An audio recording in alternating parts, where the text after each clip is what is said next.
Buen día y bendiciones. Comienzo por decir que como sacerdote pastor soy un firme defensor del estudio bíblico popular comprometido con el cambio social. Segundo, como un miembro de la academia me guío por una educación liberadora, que me convierte en un facilitador que combate el neoliberalismo académico. Tercero, soy un activista de derechos humanos que fundamenta sus acciones en el Evangelio social de Jesús. Por esto combato firmemente el pecado de no hacer. Cuarto, soy un sacerdote pastor que me ordené para caminar con el pueblo y servirle en sus luchas por su liberación holística, lo cual incluye liberación espiritual, social, política, económica, sexual, racial, etc. Quinto, soy un gran defensor de la desobediencia ciudadana, la cual utilizo como estrategia de combatividad hacia todo proceso de opresión y exclusión. Esto porque, como muy bien nos dijo San Agustín, una ley injusta no es tal ley. En otras palabras, tengo la obligación moral, ética y espiritual de desobedecerlas.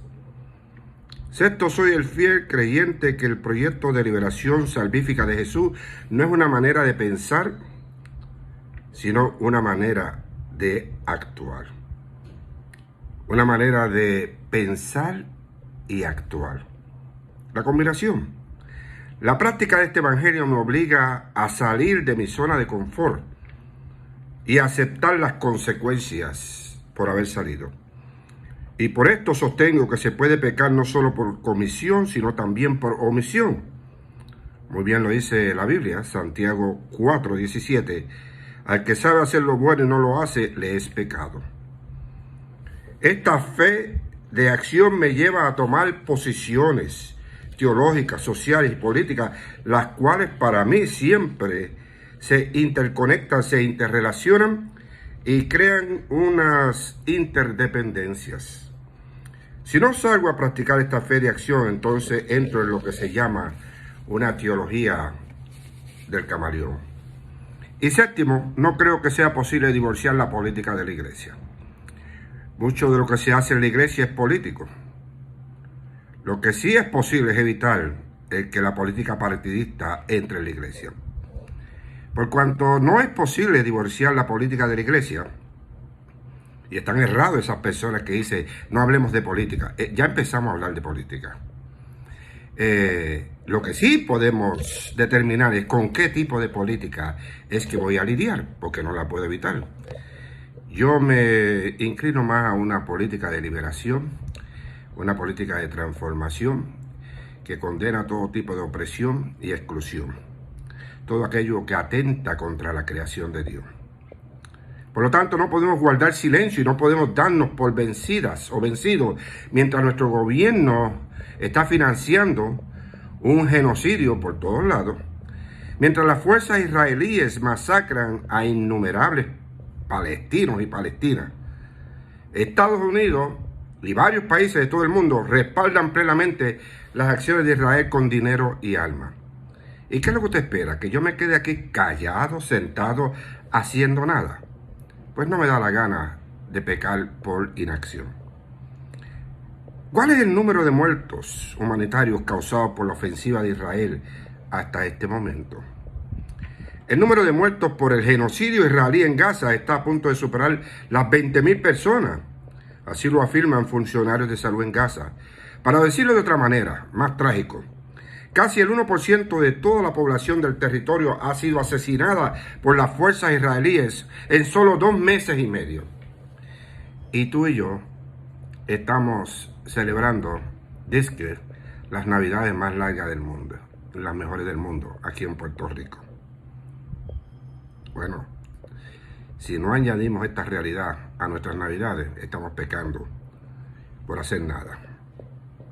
Este genocidio se ha mercadeado de una manera tratando de decirnos que el conflicto palestino-israelí comenzó el 7 de octubre con la acción que Hamás hizo contra el pueblo de Israel, el cual, sinceramente, yo, desde mi perspectiva de la izquierda, no la justifico y no la acepto. Me parece innecesario. Pero tenemos que recordar que este conflicto palestino-israelí comenzó el 7 de octubre con un proceso de continuidad que se remonta, podríamos decir, a la declaración de Balfour de 1917, en la que el gobierno colonial británico anunció su apoyo al establecimiento de un hogar nacional para el pueblo judío en Palestina. Aquí empezó todo mal. Estas son las decisiones de estas agendas expansionistas, imperialistas, de un proyecto capitalista que lo único que le interesa es cómo producir dinero. Permítame decirles que esta no es una guerra, es un genocidio muy bien calculado y llevado a cabo por el gobierno de Israel, no por el pueblo de Israel. Son dos cosas diferentes. Este no es un conflicto religioso, es un conflicto político y económico, protegido y bendecido por la política exterior del gobierno de Estados Unidos, no por el pueblo de Estados Unidos. Vale la aclaración. Debemos de tener cuidado que en nuestra lucha contra el semitismo no caigamos en un antisionismo. Hamás no es Palestina, es parte de Palestina. Que se entienda muy bien, antisionismo no es antisemitismo. El movimiento ideológico sionismo religioso que promueve el primer ministro Benjamín Netanyahu surgió como una forma de unir a los judíos religiosos con el sionismo, lejos de las influencias seculares de este último.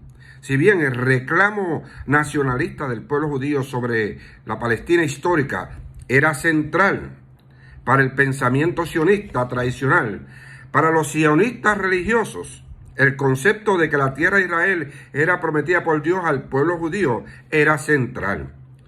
Permítanme también recordarles que el Israel bíblico nada tiene que ver con el Israel de la actualidad, que es más un enfoque expansionista, imperialista, genocidio. Este Israel de hoy va contra los principios del evangelio social de Jesús porque es solo la estrategia de ocupación, colonización y exterminio que quieren llevar contra el pueblo palestino. ¿Y usted quiere que yo me quede callado? Ante esta barbarie, las élites internacionales, incluyendo la Iglesia como institución, han preferido ignorar lo obvio. Han levantado una enorme pared donde de un lado se reverencia a Israel, mientras del otro lado se criminaliza, se demoniza al pueblo palestino. Gente, familia, hermanos y hermanas, no puedo guardar silencio ante el sufrimiento humano, la destrucción física y el trauma colectivo que se lleva a cabo contra el pueblo de Palestina. En el nombre de Jesús, el palestino judío, basta ya de este genocidio.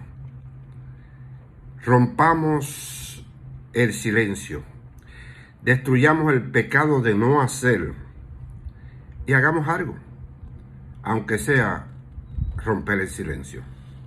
Felicidades, bendiciones, y Palestina resucitará. Amén y Asher.